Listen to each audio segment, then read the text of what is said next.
Well, absolutely no one in the world was surprised today when the most corrupt president in history agreed to the biggest payoff in history. And because he is the stupidest president in history, he agreed to that payoff from a Hamas supporting dictator publicly. And to double underline his stupidity, he publicly said that only a stupid person, that was his phrase, a stupid person, would refuse to take the biggest payoff in history from a Hamas supporting dictator. The biggest payoff is literally physically the biggest, the largest 747 that Boeing makes. It is owned by the Emir of Qatar, who wants to just give it to Donald Trump as a gift, just a gift from one person who has no idea about any of the words written in the Constitution of the United States to an American president with a severe case of constitutional dementia.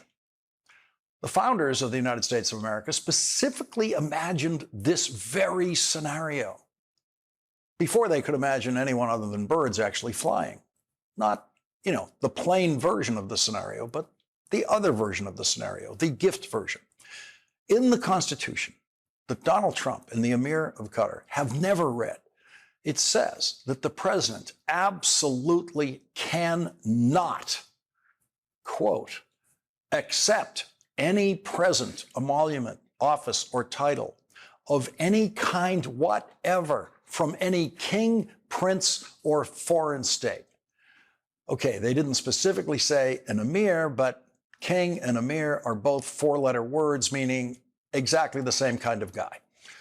Donald Trump will probably back down on this particular insanity in the same way that he backed down on his tariffs today. And so the Supreme Court of the United States might never have to tell Donald Trump that, no, you can't take a 747 from anybody.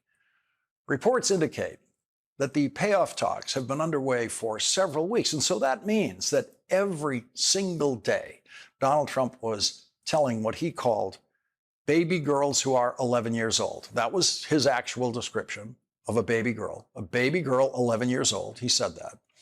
He was telling those baby girls that they can only have 2 dolls for Christmas because of his tariffs.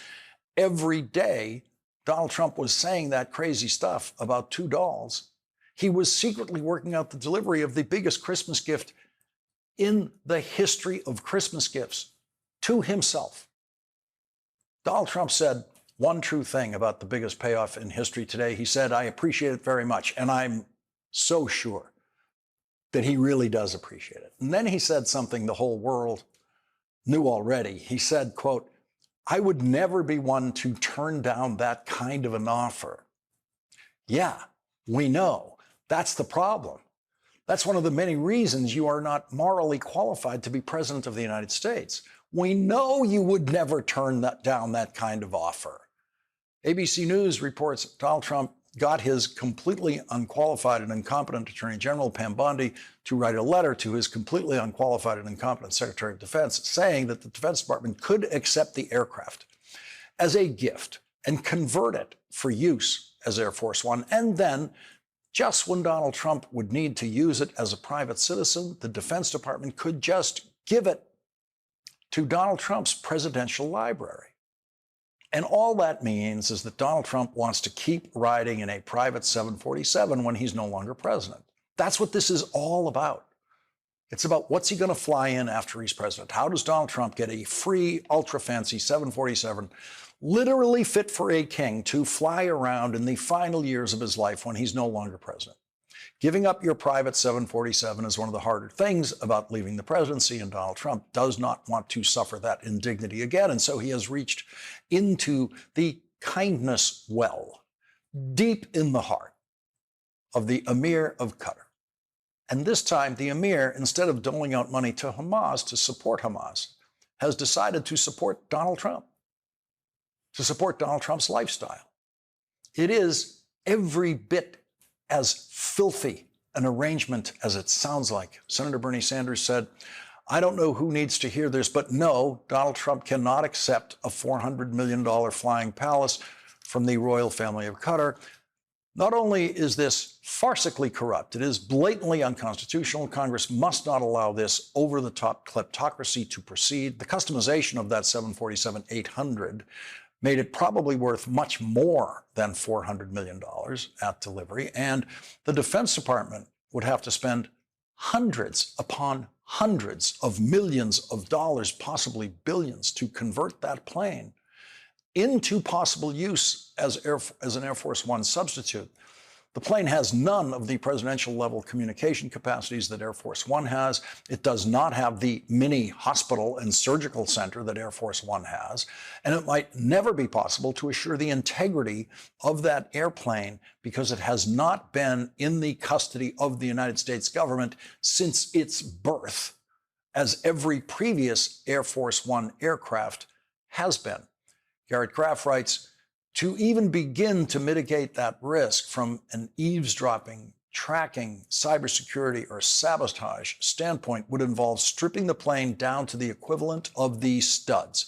And today's planes offer a lot of opportunities for hiding things, even before you get into talking about physical vulnerabilities or tracking devices. Trump's been known to be interested in this plane since he reviewed it at Palm Beach in February. So it's not even merely the friendly intelligence services of Qatar that we should be concerned about. Every friendly and adversary intelligence service worth its salt surely has been looking for months now to get aboard that plane. And that plane is currently conveniently residing for everyone to inspect at the non-secure public airport in San Antonio, Texas. There it is.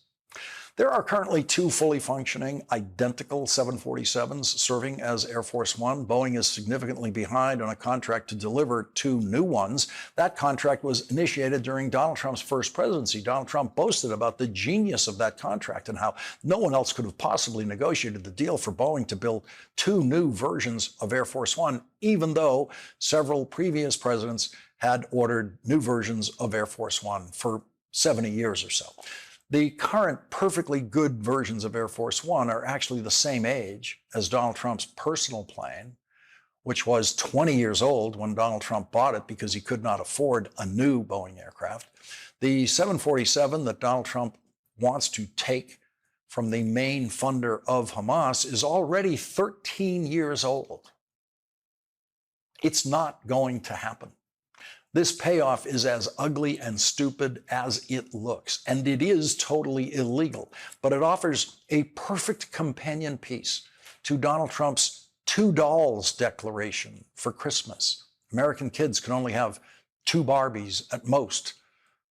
But Donald Trump, at the very same time, when he was telling American kids they can only have two dolls, very same time he was doing that, he was having discussions to get himself the most expensive private plane in the world for nothing.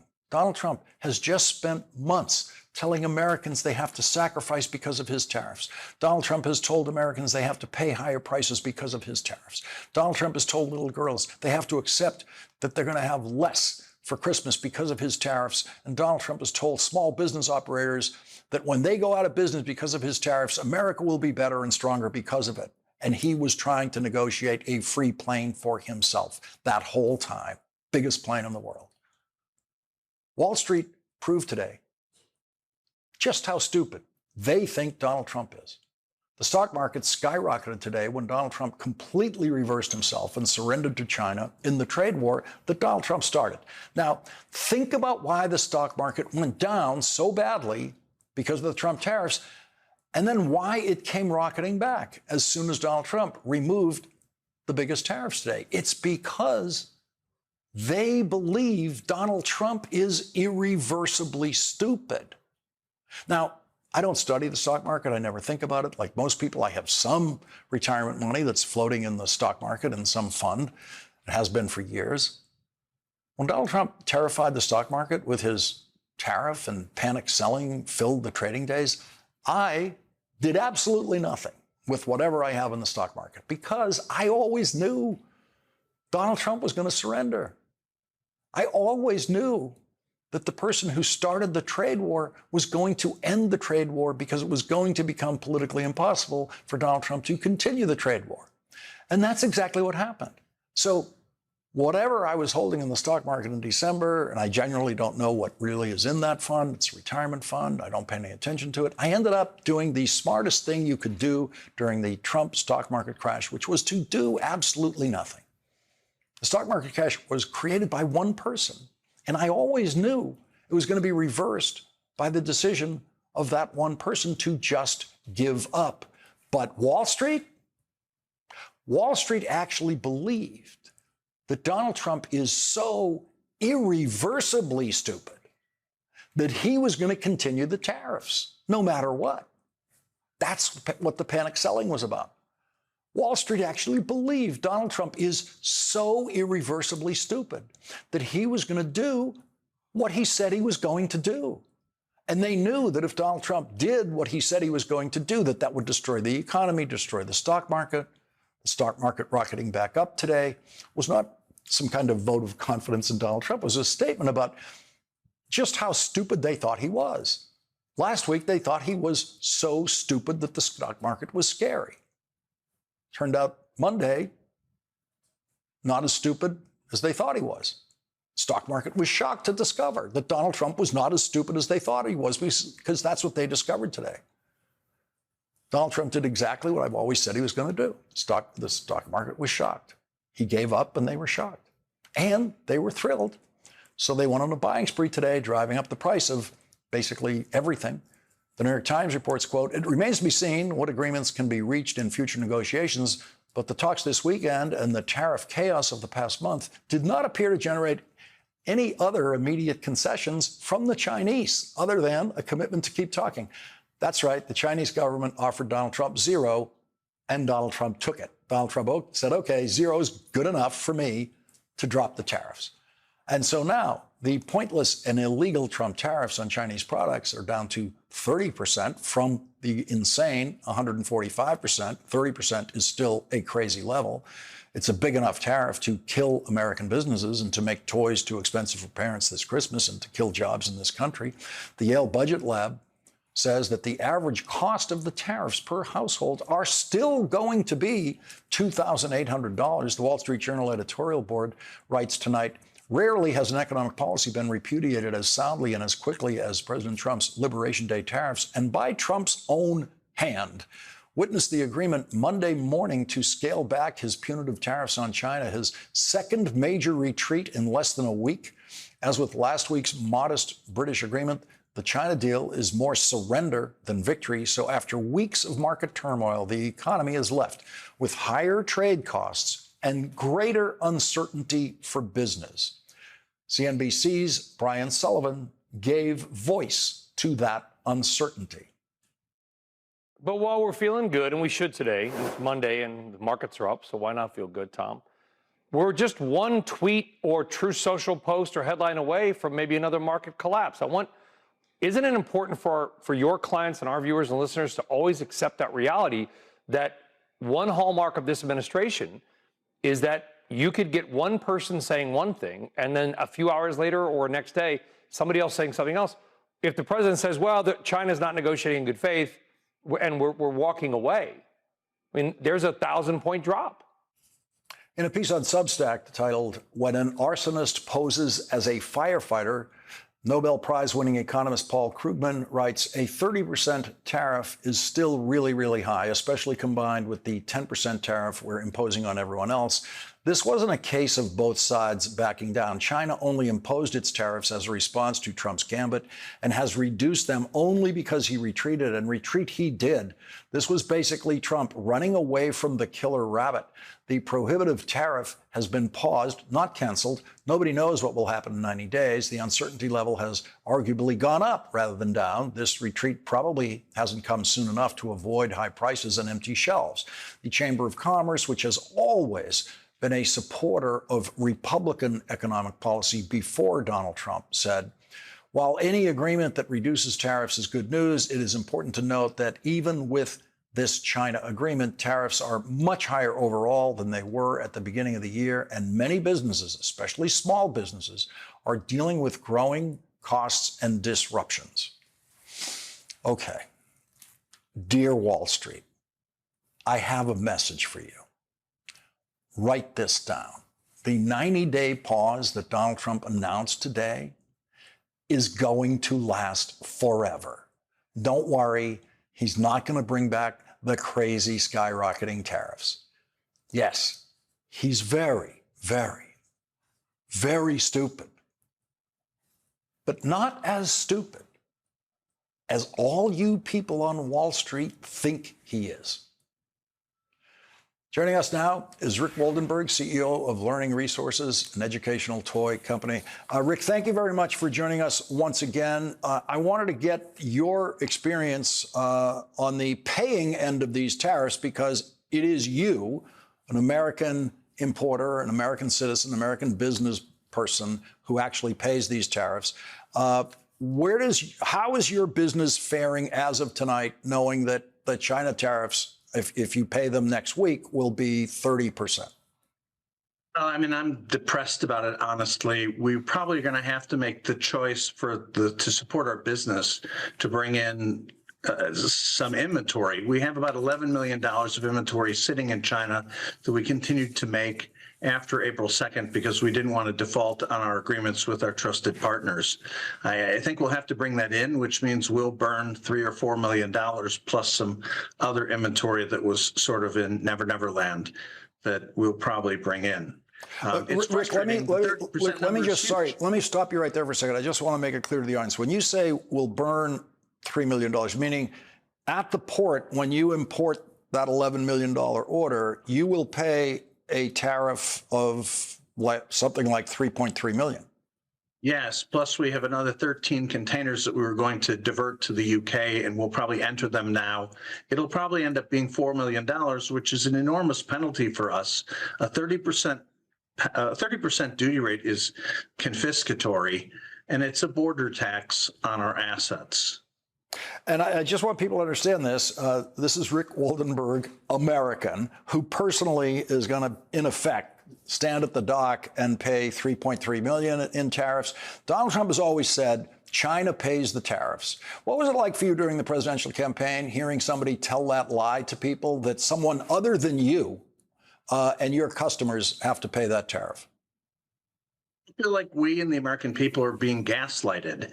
The concept that these tariffs are not inflationary or that it's some sort of passing phase is nonsense. They're trying to sell a bill of goods to people that I'm not sure are paying close attention, but they will pay close attention soon as all the price increases work their way through the marketplace.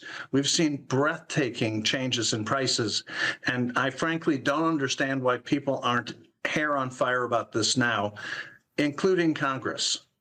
It seems that there's probably a lot of feeling out there like mine, which is I've been expecting Donald Trump to back down every day. Of course, I don't have the pressure on me that you do of trying to keep a business alive with these threats, which I just can't imagine. But I suspect that a lot of American voters watching this have that same feeling about Donald Trump. Well, he'll just back down when it becomes too burdensome. Hope isn't a strategy. I don't think he's going to unwind his program without legal coercion. We've sued him. We're going to see him in court in 2 weeks, and we're hopeful that a court will adjudicate the dispute that we have and hold that the tariffs were imposed without authority. We think they're illegal. Yeah, and I think those lawsuits are very strong, including yours. And so during this so-called 90-day pause, it could be that federal courts come in and just basically erase these tariffs. Rick Woldenberg, thank you very much for joining us again tonight. Thank you. And coming up, Andrew Weissman and Ben Rhodes will join us to discuss the biggest payoff in history. That's next.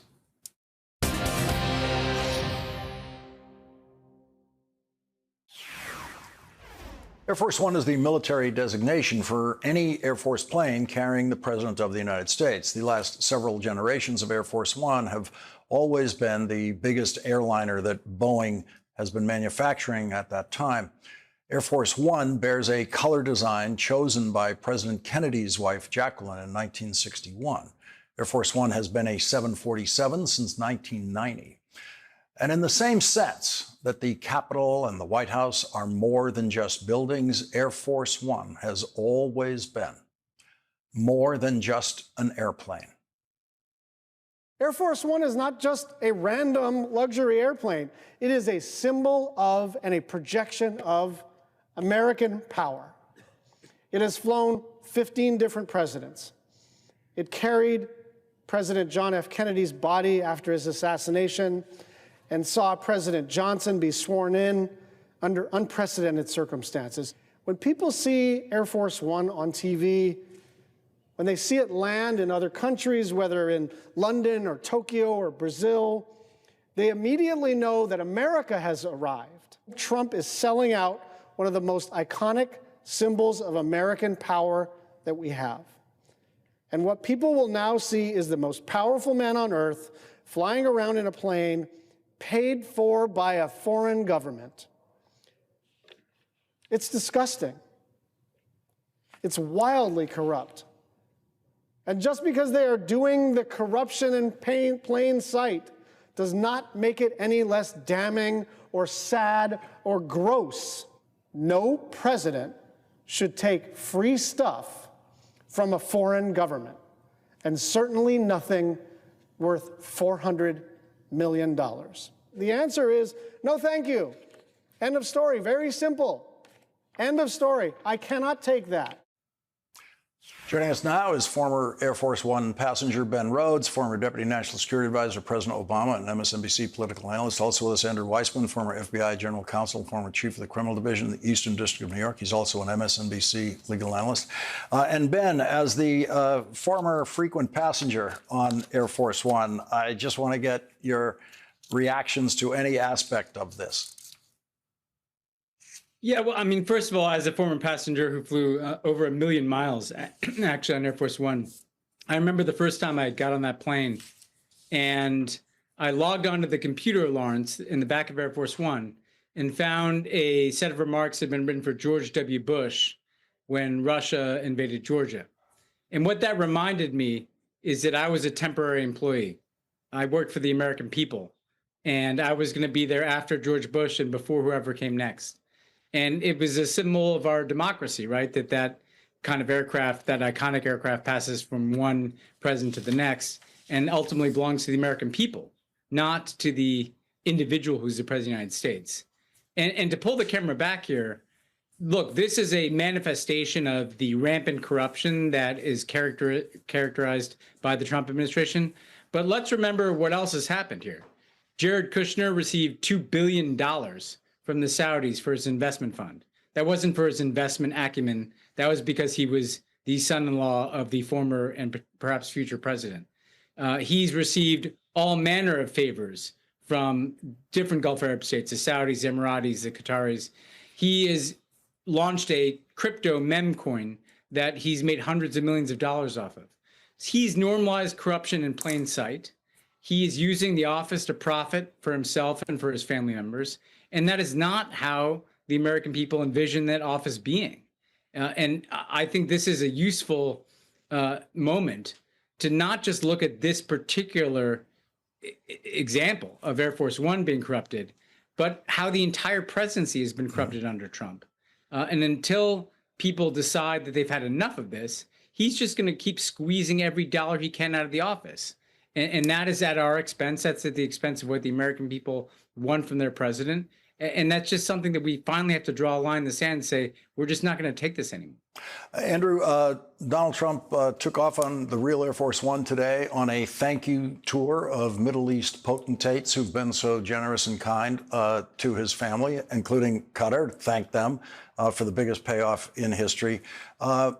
Is there a member of the Supreme Court who could possibly read the Constitution and say, oh, it's okay to take the plane because it doesn't say Emir of Qatar.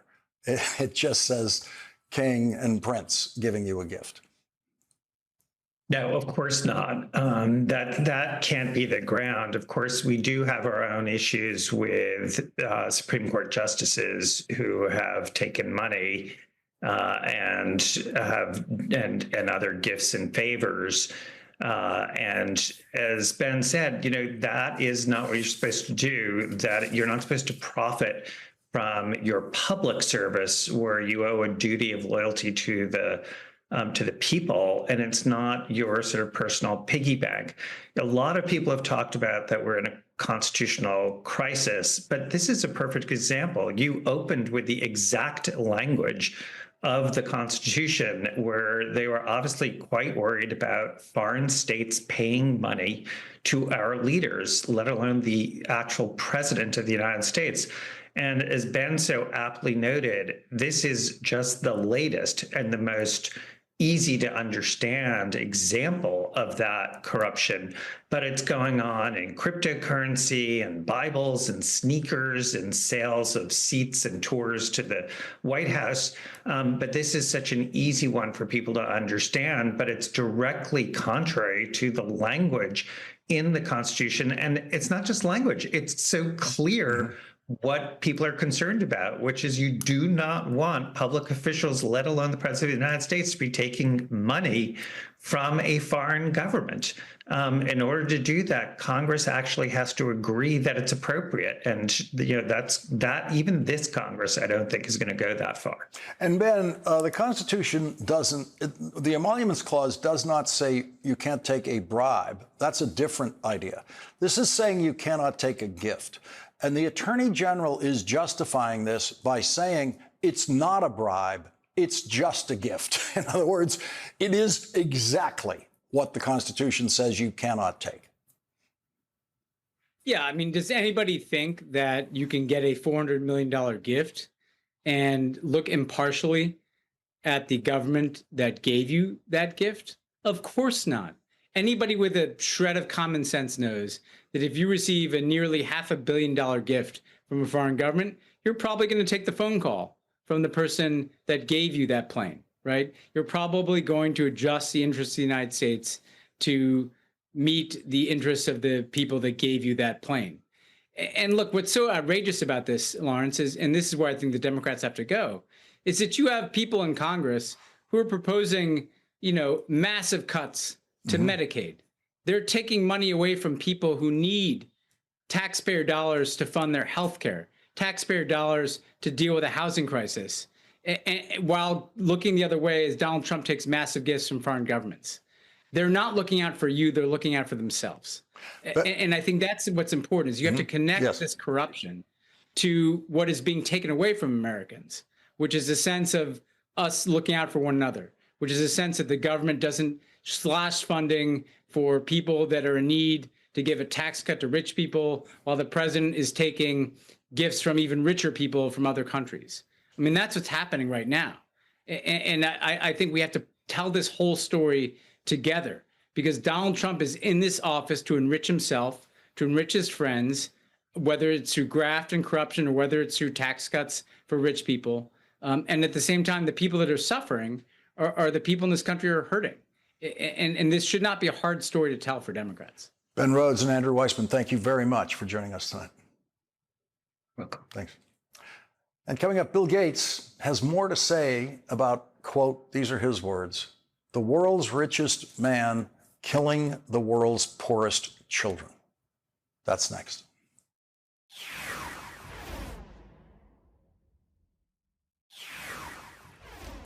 Billionaire Bill Gates versus billionaire Elon Musk continues. Bill Gates, who always publicly presents as modest, unlike Elon Musk, is a master of understatement, unlike Elon Musk.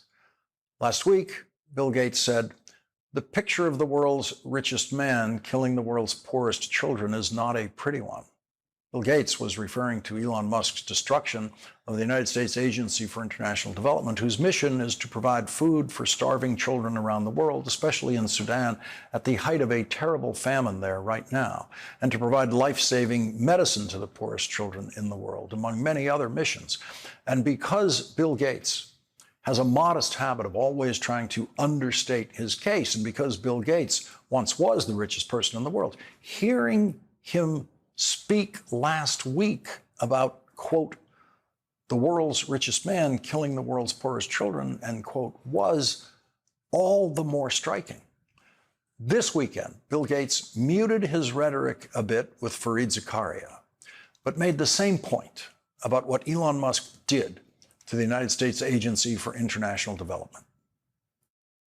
We're going to lose millions of lives, and a poignant milestone for that will be the Gavi, the group that buys vaccines for these poor countries, that 80% of that has been rich world governments, 20% is Gates Foundation. If that 80% is substantially cut, that alone will lead to lots more deaths. Bill Gates is going to continue to do his life-saving work through the Gates Foundation, where he plans to accelerate spending so that the foundation will spend all of its money down to zero over the next 20 years. But Donald Trump and Elon Musk are turning their backs on the poor children of the world. Elon Musk has succeeded in destroying the United States Agency for International Development, but he failed miserably in his ridiculous claim that he was going to cut $2 trillion in federal spending. $2 trillion. In the end, Elon Musk identified what he thinks is $160 billion that he thinks maybe should be cut. Didn't come close, not close to what he said he was going to do. In the first spending bill that I ever worked on as a staff member in the United States Senate decades ago, we easily cut much more federal spending than that $160 billion that Elon Musk found. Bill Gates could easily mock Elon Musk, but the diplomat in Gates chooses not to, because Bill Gates knows that the only hope of restoring any funding to USAID is with Republican support during the next 3 years. I think if you show up and say in a few months you can cut $2 trillion out of a $7 trillion budget, you're not going to succeed. And so you go for the softest things, and things that are overseas that you can mischaracterize, like characterizing it as condoms for Hamas, didn't have one iota of truth, and talking about people that he hasn't spent time with. I mean, I spend a lot of time in Africa. I go to Nigeria, Ethiopia, Kenya, meet the USAID people. He's a genius in some domains, but in global health, it hasn't been a focus. And so I'd say that, firing all those people and cutting off all that money, that was a mistake. I don't think the U.S. values are to lose those relationships and destroy those health systems that increases the risk of a pandemic. We want to be a force for good.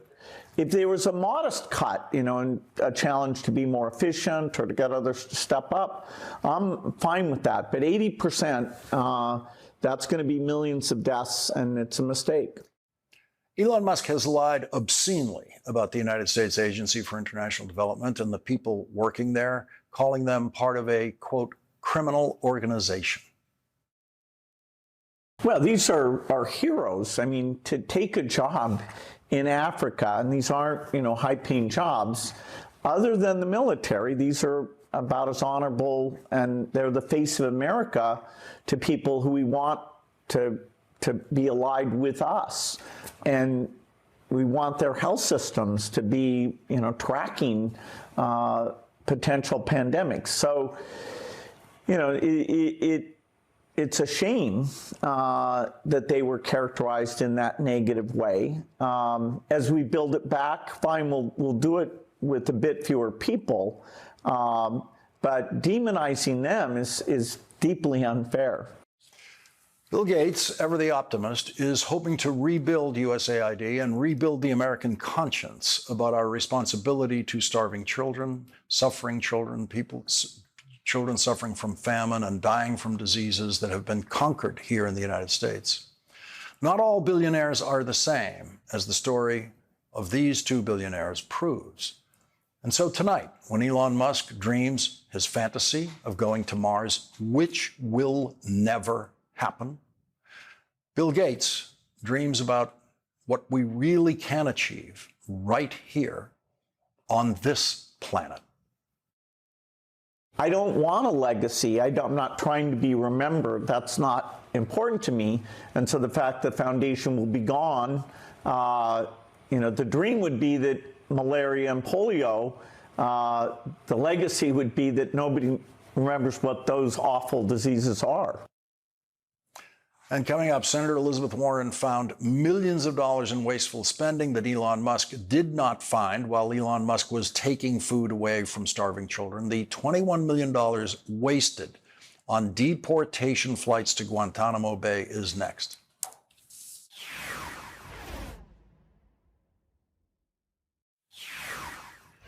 Senator Elizabeth Warren has found $21 million in government waste that Elon Musk could not find because he would not dare to look for it.